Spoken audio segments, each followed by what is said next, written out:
The year is 1066, a pivotal year in history, and all eyes are on England.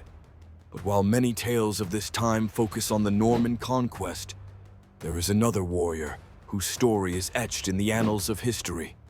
Harald Hardrada, often dubbed the last great Viking king.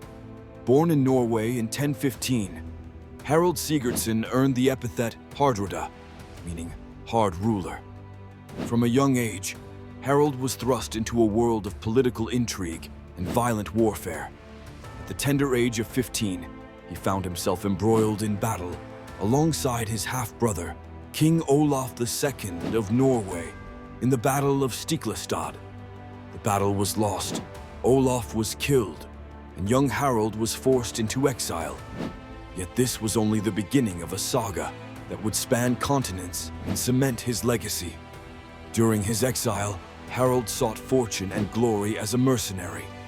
He traveled to the Kievan Rus, where he served under Prince Yaroslav the Wise. Renowned for his strength, intelligence, and martial prowess, Harald quickly made a name for himself. But his journey didn't stop there.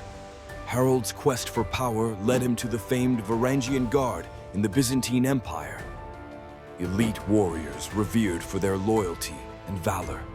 There, he rose to command, serving under Empress Zoe and taking part in campaigns across the Mediterranean. His exploits became legendary, from quelling rebellions to amassing wealth that would later fuel his ambitions.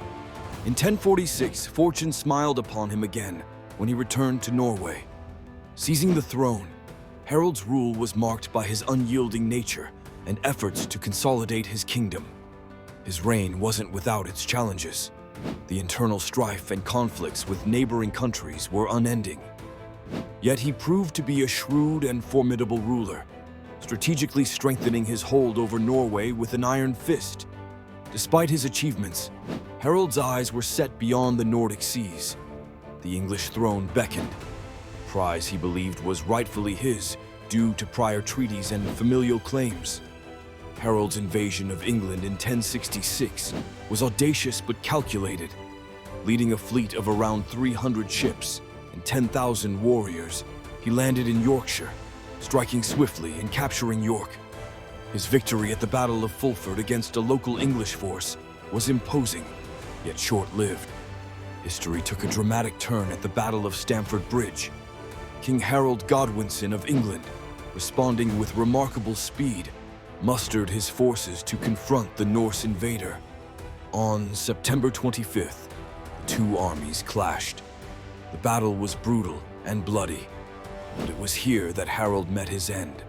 Struck down by an arrow to the throat, his death signified not just the fall of a king, but the end of the Viking Age itself. The famed warrior ethos and seafaring raids synonymous with Norsemen waned, giving way to a new chapter in European history. Harald's story, however, is not just about conquest and battles. It's a reflection of the dynamic and often chaotic landscape of medieval Europe, where power, loyalty, and fate intertwined in complex ways. Harald Hardrada was a man of his time, embodying the adventurous spirit, ambition, and ferocity that characterized the Vikings. Today, his legacy persists, not only in the chronicles of history but also in the cultural memory of Scandinavia. Statues and sagas commemorate his deeds, serving as a reminder of a bygone era when Viking kings like Harald Hardrada wielded the power to shape nations. So, as we reflect on the year 1066, let's remember the last great Viking king, whose life was a saga of adventure, ambition, and a testament to the enduring spirit of the Vikings. Harald Hardrada, the hard ruler, may have fallen in battle, but his story continues to captivate, reminding us of the timeless allure of the Viking Age.